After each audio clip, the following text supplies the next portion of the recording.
with Widay, the Arizona Diamondbacks head affiliate athletic trainer. And Kat, just first off, want to get started with how did you get into athletic training?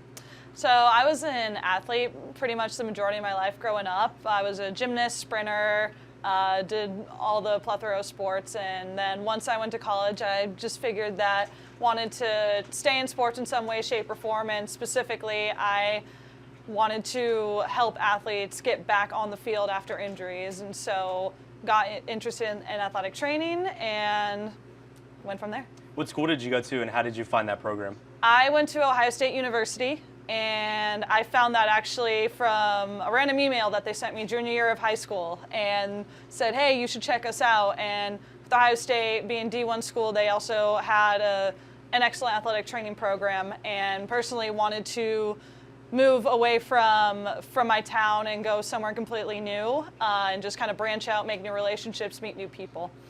Whenever you were, from my understanding, athletic training is a super hard industry to get into. Was Ohio State difficult, or was it kind of luck at the draw? How did that go?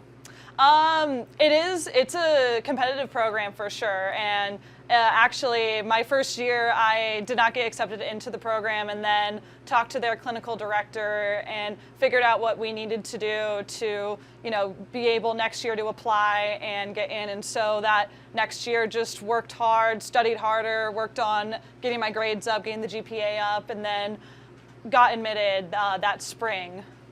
How did you get into the Diamondbacks organization? How did that come about? It was through our clinical director as well at Ohio State. He said he had a contact, Ken Crenshaw, who was our head of the sports medicine team at the Arizona Diamondbacks, and he got me in contact with him, and then Ken got me in contact with our minor league medical administrator, John Hersner, who said that there would potentially be a spot open. And so basically just kept in contact with him throughout the summer of 2022. I was doing an internship at the Chicago Cubs affiliate, and at the end of it told him I want to work baseball, this is end game for me. And then that kick-started the interview process for me.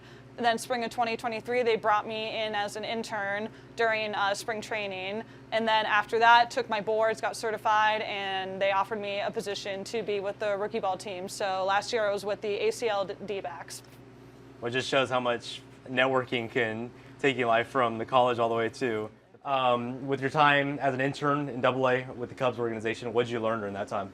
What I learned was to just slow down and take in everything, For me personally, just being someone that's always moving a million miles an hour, it's okay to just stop and take a breath and just be a sponge and just basically collect all the information that especially being young in this profession. It's the best time to just be learning more and more every single day, continuing to be curious, continuing to ask questions, not being afraid to ask a question, living by the phrase, no question is a dumb question.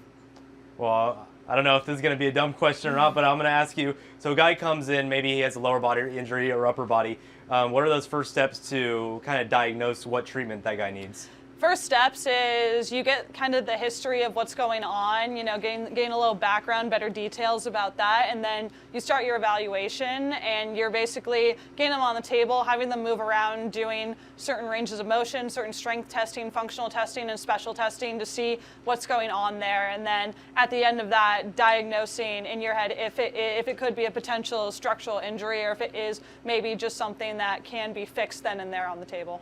Well, you brought a couple of things to demonstrate. What would you like to show us today? So this is just a little hack that I learned last year, especially right now. It's kind of cold and rainy out. So for the players, especially the pitchers on the mound, sometimes they get a bunch of dirt or mud kind of caked in their cleat, and they're always, you can see them just kind of stomping once they get into the dugout. So I'm going to show you guys how to do a DIY cleat scraper. So basically what you do is you get two tongue depressors and you just place them together like this, and then you can either use some regular athletic tape or stretchy tape, whichever you prefer. I'm just going to go the white stretchy tape for right now. And then you just start about a little more than halfway down, and then you just begin to roll it around like this, keeping it pretty tight as you go down. Making sure that the tongue depressors are pretty much on top of each other, just like this.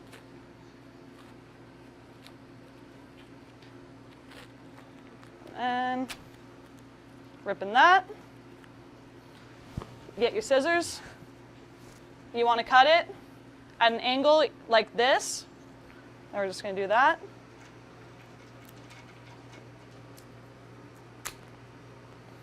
You're going to have a little pointy edge right here. It's just going to help getting the mud out of their cleats like that. Little simple thing, but very, very effective, and plenty of pitchers ask for it too. So it's a good thing to have in your athletic training kit if you are working in a sport that may have significant mud, or in a sport like baseball. That's a really cool trick. Who taught you that trick, or where did you learn it from? I learned it at my internship, and then I learned it also last year, just better ways to do it. You can also do it where you basically meet at a point here. I prefer this one, honestly. I feel like this has been the most effective way for me, at least. So yeah, I learned this from our AAA trainer, Paul Porter, who's up in Reno right now. Well, awesome, Kat. Thank you for showing us the DIY hack, and looking forward to seeing you keep the guys healthy this season. Great. Thank you very much.